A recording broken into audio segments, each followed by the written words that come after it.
दोस्तों, कभी आपने सोचा है कि एक वक्त था जब पूरी दुनिया भारत को बस एक मामूली सा बाजार समझती थी, लेकिन अब तस्वीर पूरी तरह से पलट चुकी है और आज हालात ये हैं कि दुनिया की सबसे बड़ी ताकत भारत को सलाम करने के लिए दिल्ली का रुख कर रही है।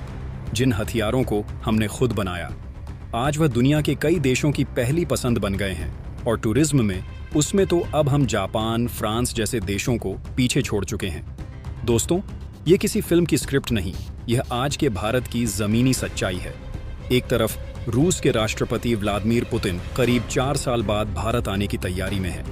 दूसरी तरफ हमारे बनाए हथियार दुनिया के हथियार बाजार में खूब हलचल मचा रहे हैं और तीसरी तरफ हमारा टूरिज्म सेक्टर ऐसा कमाल कर रहा है कि कमाई के पुराने रिकॉर्ड ही टूट गए हैं। ये सब सुनने में जितना बड़ा लगता है, उससे कहीं ज्यादा बड़ा है इसका असर, क्योंकि अब दुनिया को यह मानना पड़ रहा है कि भारत अब वो देश नहीं जो सिर्फ चुपचाप देखता रहे। तो क्या वजह है इस बदलाव की और कैसे भारत एक साथ 3 बड़े मोर्चों पर पूरी दुनिया को चौंका रहा है? चलिए इस वीडियो में हर पहलू को शांति से, गहराई से और बिल्कुल ही आसान तरीके से समझते हैं। लेकिन उससे पहले अगर आप वीडियो देख ही रहे हो तो बस 1 सेकंड निकालकर लाइक बटन दबा दो और चैनल को सब्सक्राइब कर लो। आपके लिए 1 सेकंड होगा, लेकिन हमारे लिए बहुत बड़ी मदद है। चलिए अब शुरुआत वहीं से करते हैं जहां से आज की दुनिया बेचैन है, या कह सकते हैं कि बौखलाई हुई है। जी हाँ, एक ऐसी दोस्ती जो कुछ मुल्कों की आंखों में चुभ रही है, और वजह भी साफ है। जब आपके साथ कोई ऐसा खड़ा हो जो खुद मजबूत हो, तो सामने वाला भी सोच समझकर ही कुछ कहता है। रूस और भारत की दोस्ती ठीक वैसी ही मिसाल बन चुकी है। अब 4 साल बाद रूस के सबसे अहम नेता व्लादिमीर पुतिन फिर से भारत आने वाले हैं, लेकिन इस बार यह कोई औपचारिक दौरा नहीं है। यह दौरा उन मुल्कों के लिए एक साफ जवाब है जो सोचते थे कि दबाव डालकर भारत की दिशा तय की जा सकती है। यूक्रेन युद्ध के बाद पश्चिमी देशों ने मिलकर रूस को घेरने की पूरी कोशिश की, पाबंदियों की झड़ी लगा दी, धमकियों का ऐसा माहौल बना दिया कि कोई भी देश रूस के पास ना भटके। यूरोप ने रूस की एनर्जी कंपनियों को लगभग ठप करने की कोशिश की ताकि उसका तेल, उसकी गैस बाजार में पहुंचे ही नहीं। मगर इन तमाम सख्ती और डराने की रणनीतियों के बीच एक मुल्क था जो डटा रहा, भारत। भारत ने किसी दबाव में झुकने से इनकार कर दिया। हमने साफ कहा कि हमारी प्राथमिकता हमारी ऊर्जा सुरक्षा है और रूस हमारे लिए सिर्फ एक व्यापारिक साझेदार नहीं, एक भरोसे का रिश्ता है। हम किसी के बनाए नियम नहीं मानते, खासकर जब वो नियम हमारे राष्ट्रीय हित के खिलाफ हो, और यही वजह है कि भारत ने खुलेआम रूस से तेल खरीदना जारी रखा, बिना किसी शर्म या सफाई के। और अब जब पुतिन खुद दिल्ली आ रहे हैं, तो यह सिर्फ एक विजिट नहीं, ये उस नीति की जीत है जो आत्मनिर्भर सोच पर खड़ी है। भारत ने फिर साबित किया है कि हमारे रिश्ते ना दबाव में बनते हैं, ना डर में। ये मुलाकात सिर्फ मुस्कुराहटों की नहीं होगी। यहाँ दांव पर हैं करोड़ों की नहीं, अरबों डॉलर की डील्स। यहाँ बात होगी उन मिसाइल सिस्टम्स की जो आने वाले वक्त में हमारी सुरक्षा की रीढ़ बनने वाले हैं। ब्रह्मोस का अगला वर्जन हो या S-400 डिफेंस सिस्टम, जिनका जिक्र ही दुश्मनों के लिए काफी है। हर चीज टेबल पर होगी, और सिर्फ हथियार नहीं, भारत और रूस मिलकर एक नया न्यूक्लियर पावर प्लांट भी शुरू करने वाले हैं। सोचिए, जहां बाकी देश रूस से दूरी बना रहे हैं, भारत वहीं रूस के साथ एनर्जी सेक्टर में नई इबारत लिख रहा है।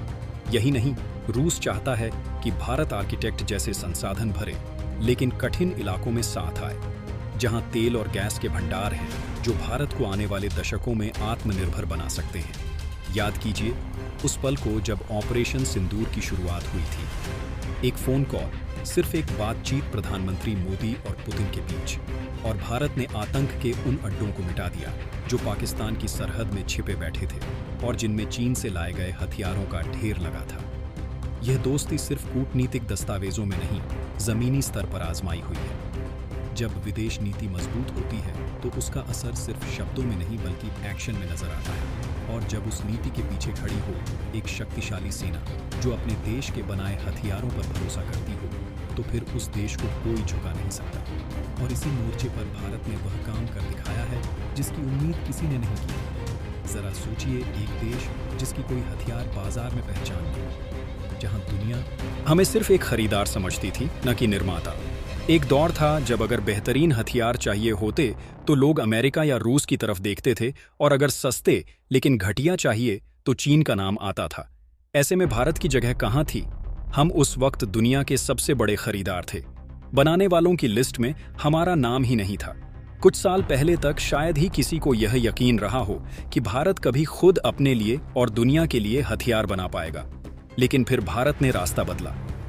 हमने सोचा मुनाफा बाद में, पहले क्वालिटी कोई समझे या ना समझे, हमने भरोसा रखा अपने हुनर पर और शुरू की वो यात्रा जिसे आज लोग भारत का डिफेंस रिवॉल्यूशन कह रहे हैं। शुरुआत आसान नहीं थी। हमारे प्रोजेक्ट्स को शुरुआत में दुनिया ने ठुकराया, मगर हम इंतजार करते रहे सिर्फ एक मौके का, और वो मौका आया आर्मेनिया से। उन्होंने हमारे बनाए हथियारों पर भरोसा जताया, खासकर ATAGS तोप पर जो पूरी तरह भारत में बनी है। आर्मेनिया ने दर्जनों तोपें खरीदी, और जब इन तोपों ने वहां की जमीन पर अपना दमखम दिखाया तो सबकी नजरें भारत की ओर घूम गई। आर्मेनिया इतना प्रभावित हुआ कि अब वो 80 और तोपें खरीदने जा रहा है। यानी जल्द ही आर्मेनिया की पूरी आर्टिलरी मेड इन इंडिया होने जा रही है। और बात यहीं खत्म नहीं हुई। अब आर्मेनिया कह रहा है, हमें आपकी ब्रह्मोस मिसाइल भी चाहिए, आकाश एयर डिफेंस सिस्टम भी चाहिए, और पैसे अभी उनके पास पूरी रकम नहीं है। इसलिए उन्होंने भारत से अनुरोध किया है कि यह हथियार उन्हें क्रेडिट लाइन पर दिए जाएं, यानी किस्तों में करने की सुविधा के साथ, और भारत ने हाँ कहा है। और दोस्तों, ये तो बस शुरुआत है। फिलीपींस ने हमारी ब्रह्मोस मिसाइल खरीदी थी, और अब वो इतने खुश हैं कि $700 मिलियन का अगला ऑर्डर भी देने वाले हैं। अब हालत ये है कि कई देश खुद भारत से हथियार लेने की लाइन में लगे हैं। पहले हमारी रफ्तार थोड़ी धीमी थी, लेकिन अब हमने जो नींव बनाई है उस पर एक बहुत बड़ी ताकत खड़ी हो रही है। और यह जो डिफेंस में आत्मनिर्भरता आ रही है ना, इसका फायदा सिर्फ लड़ाई में नहीं, पूरे देश के माहौल पर पड़ रहा है। जब सरकार साफ बोल देती है कि देश की सुरक्षा से कोई समझौता नहीं होगा, तो उससे एक भरोसा बनता है, जनता के अंदर भी और दुनिया की नज़र में भी। यही भरोसा बाहर से निवेश लाता है, और टूरिज्म भी उसी भरोसे पर चलता है। कोई भी उस जगह घूमने नहीं जाता जहां डर हो या अस्थिरता लगे।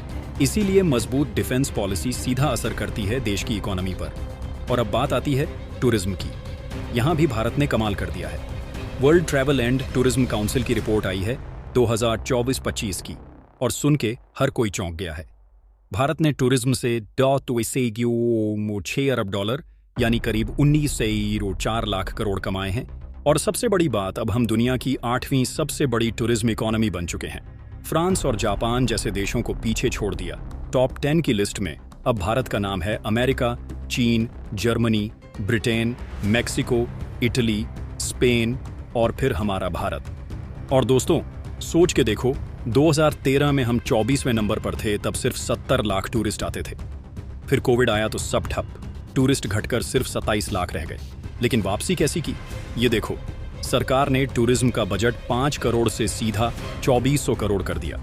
इनक्रेडिबल इंडिया 2.0 जैसे कैंपेन चले, मंदिर, तीर्थ और कल्चर वाली जगहों को चमकाया गया। स्वदेश दर्शन के तहत पूरा टूर पैकेज ही बदल गया। रोड और ट्रैवल भी सुधरा।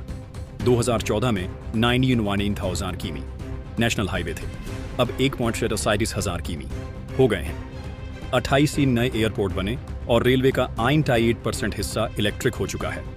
वंदे भारत जैसी ट्रेनें अब सफर को मजेदार बना रही हैं। और यह सब मिलकर एक नया इंडिया दिखा रहे हैं, जो अब सिर्फ देखने लायक नहीं, गौरव करने लायक है। पुतिन का आना, ब्रह्मोस की डिमांड और टूरिज्म की बूम, यह सब एक ही चीज का सबूत है कि अब भारत किसी के कहे पर नहीं चलता। अब भारत अपना रास्ता खुद बनाता है। खैर दोस्तों, अब आप बताओ, क्या आपको भी आज के भारत पर गर्व है? नीचे कमेंट में अपनी राय जरूर लिखो, और जय हिंद के साथ इस नए भारत को सलाम जरूर करो। और दोस्तों, ये थी आज की बड़ी खबर, जो काफ़ी रिसर्च और मेहनत के बाद हमने आपके सामने रखी है। अगर आपको वीडियो पसंद आई हो तो एक लाइक और चैनल को सब्सक्राइब जरूर करें। जय हिंद, जय भारत।